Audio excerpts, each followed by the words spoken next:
Good afternoon. यहाँ पर एक क्वेश्चन आप देख सकते हैं 2013, 16, 20, 22 और यही क्वेश्चन 23 में बस थोड़ा सा लैंग्वेज चेंज करके पूछ लिया गया है। क्वेश्चन क्या है? राइट एन एप्लीकेशन, है ना, to the principal of your college और क्यों requesting him to grant you full fee concession.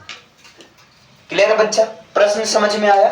एक एप्लीकेशन लिखना है अपने कॉलेज या स्कूल के प्रिंसिपल सर को, और वो भी क्यों लिखना है? रिक्वेस्टिंग हिम, उनसे ये रिक्वेस्ट करते हुए, ये निवेदन करते हुए, to grant you full fee concession, कि आपकी पूरी फीस माफ करने के लिए। क्लियर? कुछ रीजन के चलते, या इसी क्वेश्चन को पूछा गया 2023 में किस नाम से? Write an application to the principal of your college requesting him to grant, यहां देखिए जरा सा लैंग्वेज चेंज कर दिया गया, to grant you full concession in fees, fees में पूरी तरह से कंसेशन करने के लिए, शोइंग दैट, ये चीज शो करते हुए, your parents are not in a position to afford it, कि आपके पेरेंट्स इतने एबल नहीं है कि वो इसको मतलब जमा कर सके, अफोर्ड कर सके इतनी फीस। तो बताइए एप्लीकेशन यहां पूरा दिख रहा है, कट आउट तो नहीं रहा है? चलिए, तो एप्लीकेशन के लिए मैंने बताया था शुरुआत किससे करते हैं? टू से। तो सब लोग को मेरे साथ में लिखते हुए चलना। प्रश्न सबको समझ में आ गया? सबको क्लियर है ना प्रश्न? तो सबसे पहले आप लोग को मेरे साथ लिखना है, और जैसा कि इसके पहले भी एक एप्लीकेशन मैंने प्रैक्टिस करवाया है, तो आपको शुरुआत किससे करना है? टू से। तो लिखिएगा टू। आप यहाँ पर एक मार्जिन मान लीजिएगा, मैं यहाँ पर मानकर ये चल रहा हूँ, टू है। क्लियर बच्चा? ये मार्जिन मैं मान ले रहा हूँ, ओके। तो लिखिएगा टू, फिर यहाँ कॉमा, इसके नीचे क्या लिखा जाता था? हाँ, प्रिंसिपल सर को लिखना है, तो to the principal, to the principal. बच्चा बोलो इतना क्लियर है? या आप यहाँ पर थोड़ा सा अप्रोप्रिएट और रहेगा, पी भी आप कैपिटल में कर दीजिए, टू द प्रिंसिपल। अब प्रिंसिपल आपको यहाँ कॉलेज का नाम एज्यूम करना होगा। आप एज्यूम कर सकते हैं या आप किसी भी कॉलेज का नाम लिख सकते हैं। यहाँ पर चलो गवर्नमेंट इंटर कॉलेज लिख दिया जाए, है ना? तो यहाँ पर आप कॉलेज का नाम चेंज कर सकते हैं अपने अनुसार, कोई दिक्कत नहीं है। तो यहाँ पर मैं लिख दे रहा हूं गवर्नमेंट इंटर कॉलेज, है ना, गवर्नमेंट इंटर कॉलेज। अब ये एज्यूम किया जा रहा है ये गवर्नमेंट इंटर कॉलेज जो है मेरठ में, तो गवर्नमेंट इंटर कॉलेज मेरठ। बताइए पहला स्टेप सबको क्लियर है? ये आपको मार्जिन याद रखनी है, सेम रखनी है, यहाँ फुल स्टॉप कर दीजिए, to the principal government inter college, और कॉलेज के बाद कॉमा, फिर मेरठ। बताइए इतना क्लियर है सबको? पहला स्टेप। इसके बाद मैंने बताया था आपको सब्जेक्ट लिखना है। इसके बाद आपको यहां पर क्या लिखना है? सब्जेक्ट, वो भी ब्लैक पेन से, वो भी किससे? आपको ब्लैक पेन से, यानी कि सब्जेक्ट लिखना है। क्या लिखना है आपको? सब्जेक्ट। और मैंने ये भी बताया था सब्जेक्ट वाला मैटर कहीं ना कहीं क्वेश्चन से मिल जाता है। तो यहां पर क्वेश्चन आप देख सकते हैं, to grant you full fee concession. तो आप क्या लिखेंगे सब्जेक्ट में? एन एप्लीकेशन, एक एप्लीकेशन यहां पर लिखिएगा, एन एप्लीकेशन, वो भी किसके लिए? आगे वही लिख दो, तो क्या हो जाएगा? To grant full fee concession. जितना आप लोग बात करने में दिमाग लगा रहे हो ना, उतना लिखने के दौरान दिमाग सेट करने में, इसे दिमाग में सेट कर लो, कभी भूलोगे नहीं। भैया इधर ध्यान दो, सारा घुमा फिराकर एप्लीकेशन में सब घुमा फिराकर वही चीजें हैं, कोई चेंज, बस मैटर। जैसे आपने सब्जेक्ट चेंज किया, अब तुरंत समझ लो आपका जो कंटेंट है वो भी चेंज हो जाएगा। बस शुरुआत में यही process, to the principal government inter college Meerut, फिर इसके बाद में सब्जेक्ट, और सब्जेक्ट को आपको नीले पेन से लिखना है। कहां से? ये सब्जेक्ट वाला पोर्शन कहीं ना कहीं क्वेश्चन में छिपा रहता है। क्लियर है? An application to grant full fee concession. बताइए यहां तक समझ में आया? इसके बाद में आपको सैल्यूटेशन लिखना है, और सैल्यूटेशन में मैंने बताया था अगर सर है तब आप क्या लिखेंगे? सर लिखेंगे, अगर प्रिंसिपल के रूप में मैम है तो वहां पर मैम या मैडम आप लिखेंगे। क्लियर है? मैं यहां मानकर चल रहा हूं सर, जब मैडम मान लो, there is no problem. Clear है? तो यहां पर सर, यानी कि आपको मार्जिन बिल्कुल ध्यान रखना है, सर। फिर यहां पर आपको कॉमा लगाकर, फिर इसके बाद मैंने बताया था शुरुआत वाली लाइन, है ना, शुरुआत वाली लाइन घुमा फिराकर वही रहता है, मोस्ट रेस्पेक्टफुली या respectfully, I beg to say that, I beg to submit that, I have to say, I have to tell, I want to tell, कुछ भी आप लिख सकते हैं। क्लियर है? तो अभी हम लोग लिखते हैं मोस्ट रेस्पेक्टफुली, यानी बहुत ही आदर पूर्वक के साथ, मोस्ट रेस्पेक्टफुली, मोस्ट रेस्पेक्टफुली यानी बहुत ही आदर सम्मान के साथ, यहां पर आपको कॉमा लगाकर फिर आगे लिख देना है। क्लियर?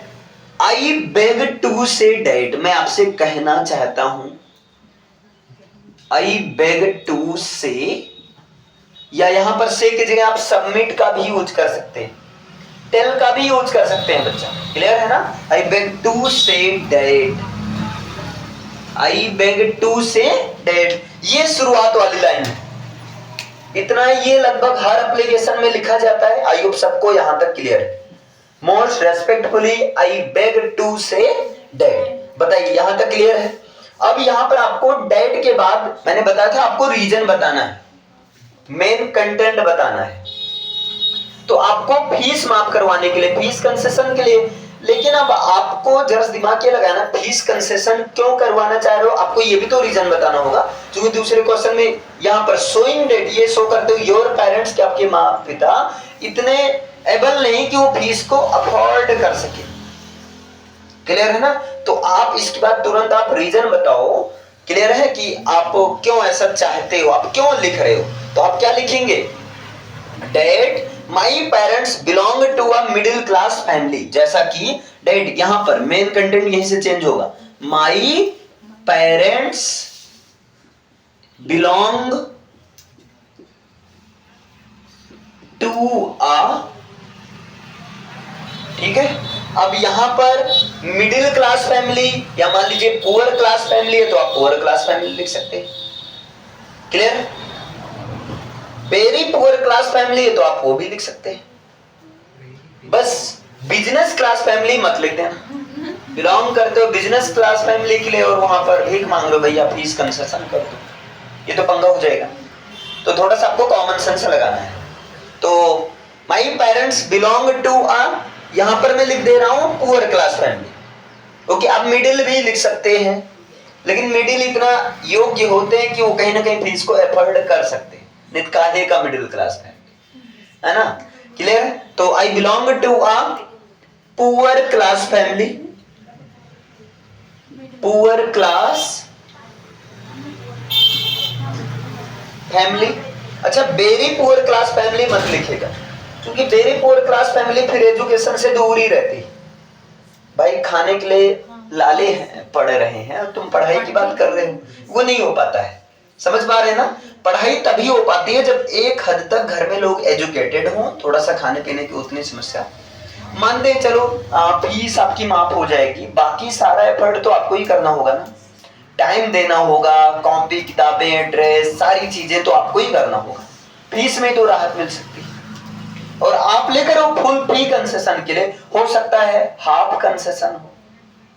कोई जरूरी कि आपके अनुसार सब हो जाए, आपके अनुसार सब हो जाए तो कुछ भी आप एप्लीकेशन लिख दोगे, एप्लीकेशन लिखने सब कुछ नहीं होगा ना। ये तो एक फॉर्मेलिटी है, जैसे आपने कहा तो मान लो सर मान के ओबी के एक एप्लीकेशन लिखो फिर मैं देखता।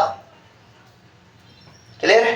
ये चीज होता है। फिर वहां पर देखने का मतलब वो रीजन एक्चुअल में समझेंगे, जो आपने रीजन बताया अगर एक्चुअल में सही है तब तो ठीक है, नहीं तो कहेंगे ठीक है। लेकिन हाँ, एग्जाम में कौन सा है, एग्जाम में तो आपको दिखाना है फुल फी कंसेशन के लिए पूछा जाता है। अच्छा, इतना समझ में आया? पहली line, my parents belong to a middle class, oh sorry poor class family, मतलब मेरे माता पिता पुअर क्लास फैमिली से बिलोंग करते हैं। और आगे आप बता सकते हैं बी आर, आप लिख सकते हैं बी आर 5 ब्रदर्स, हम 5 भाई हैं। ये यहाँ पर आप कुछ दूसरा लिख सकते हैं, वी आर 5 सिस्टर्स, हम 5 बहनें हैं। इसका मतलब जो आप लिख रहे हो ना, आप बहन हो, आप लड़की हो। क्लियर है ना? ये समझ पा रहे हैं ना? वी आर 5 सिस्टर्स एंड, है ना, 2 ब्रदर्स। हम जो है 5 और 2 मतलब 7 भाई बहन हैं। मान लो बच्चा, आप यहाँ 5 की जगह 4 लिख दो, 3 लिख दो, जो आपकी इच्छा। क्लियर है? इतना समझे कि आप सीधा 100 में सीधी बात 1 कर दो। We are 5 brothers and sisters. अरे we are 5 sisters and brothers. हम 5 भाई बहन हैं।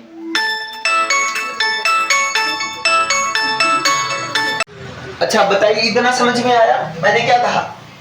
That my parents belong to a poor class family. मेरे पेरेंट्स पुअर क्लास फैमिली से बिलोंग करते हैं। We are 5 sisters and brothers, या we are 5 brothers and sisters, मतलब भाई बहन को मिलाकर 5 है ना? भाई बहन को मिलाकर 5 है। ये चीज आपने लिखा। इसके साथ में और सारे लोग, रीजन क्या होता है? सभी लोग पढ़ रहे हैं, है ना? तो all of us are studying in different classes, हम सब लोग अलग अलग क्लासेज में पढ़ाई कर रहे हैं। तो आप लिख दो ऑल ऑफ अस, हम सब लोग आर स्टडिंग का मतलब पढ़ाई कर रहे हैं, आर स्टडिंग पढ़ रहे हैं, इन डिफरेंट क्लासेज, इन डिफरेंट क्लासेज यानी कि अलग अलग क्लासों में, अलग अलग क्लासों में पढ़ाई कर रहे हैं। और इसका रीजन क्या? मेरे पिताजी फीस को जो है, अब यहां पर रीजन बताओ। सो, और सो के लिए मैंने बताया था लाइन चेंज कर दो, है ना?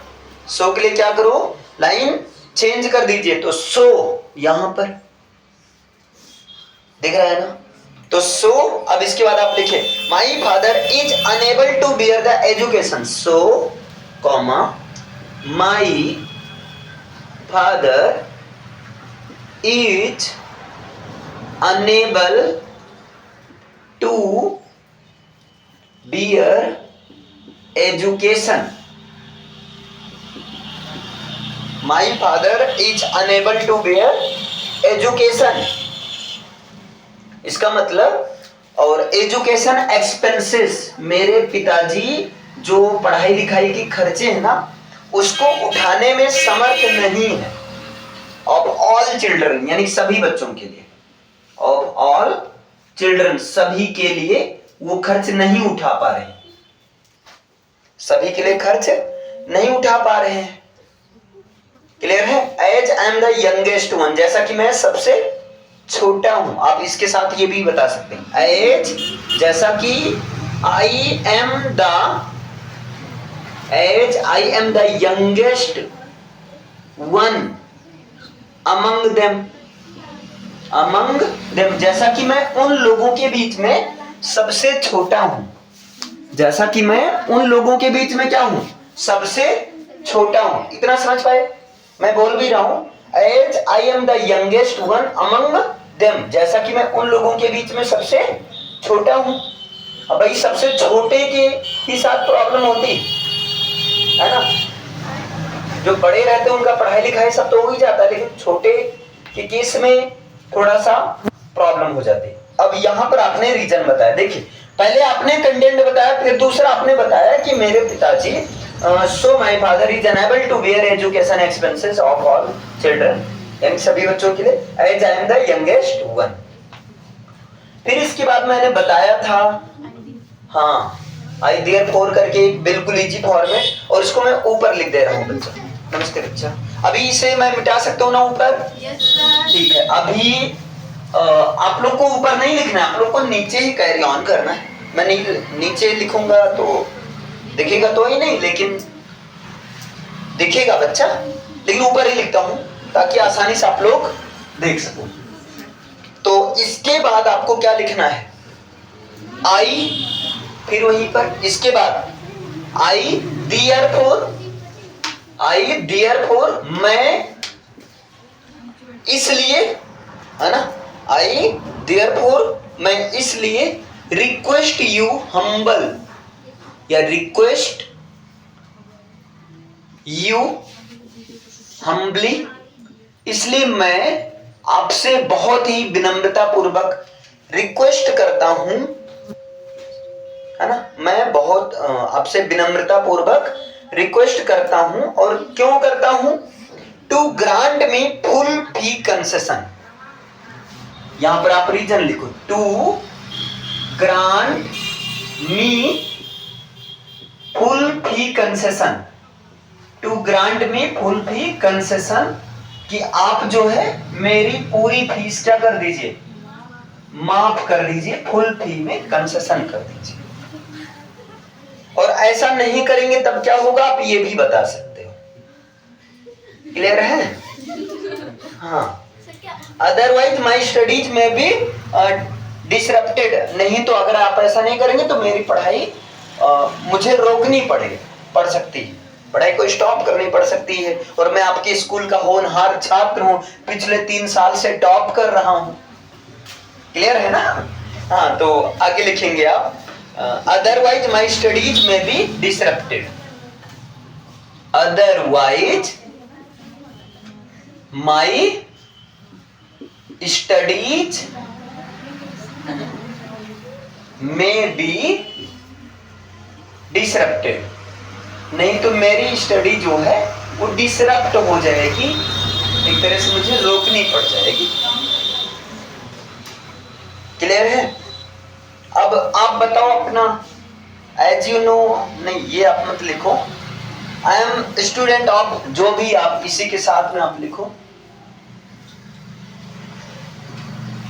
I am student of, I am I student of class, अब यहां पर 10A, जैसा कि मैं क्लास 10A यानी कि क्लास 10 का छात्र हूं, जैसा कि मैं क्लास 10 का छात्र हूं। और इन योर कॉलेज, आपके कॉलेज में, आपके कॉलेज में मैं पढ़ता भी, इन योर कॉलेज, आपके कॉलेज में मैं क्लास 10 का छात्र हूं, ये छात्र हूं, जो भी। क्लियर है? और यहां पर आपको, अब आप ये भी रीजन बताओ क्यों आप कह रहे हैं। तो I have been studying here for last 3 years, I have been studying here, एक ही पेज में आना चाहिए, आ जाएगा आराम से। I have been studying here since last year, जैसा कि सिंस लास्ट 3 years, जैसा कि मैं यहाँ पर पिछले 3 सालों से यहाँ पढ़ रहा हूँ और बकायदा टॉप करते हुए आ रहा हूँ। क्लियर है? तो आगे लिख सकते हैं, and I have always secured highest marks in my class, and I have, नहीं मैं तो अब ये बता दो ना, and I have secured highest marks, नहीं, आई हैव ऑलवेज सिक्योर्ड, मैंने हमेशा प्राप्त किया, 1-2 बार नहीं, 3 साल से लगातार। I have always secured highest marks in the class, और मैं अपनी क्लास में, इन माई क्लास, मैं अपनी क्लास में हमेशा जो है सबसे ज्यादा नंबर पाया है। क्लियर है? इसलिए आप फीस माफ करिए, नहीं तो मेरी पढ़ाई रुक जाएगी, फिर आप जिम्मेदार होंगे। 3 साल से आपके यहाँ पूरा बकायदा फीस दे रहा था। क्लियर है? ये चीज, इसके बाद आपको एंडिंग लाइन लिख देनी होगी, और एंडिंग लाइन सबको पता है, I shall be highly obliged to you. Clear है? तो यहाँ पर आप एंडिंग लाइन आप लिख दीजिए, I shall be highly obliged,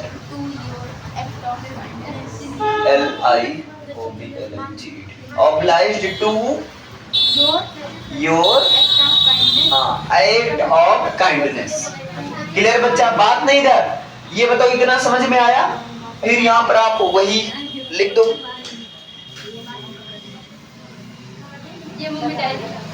नहीं, आप लोग नहीं सरका सकते हो, परेशान ना हो।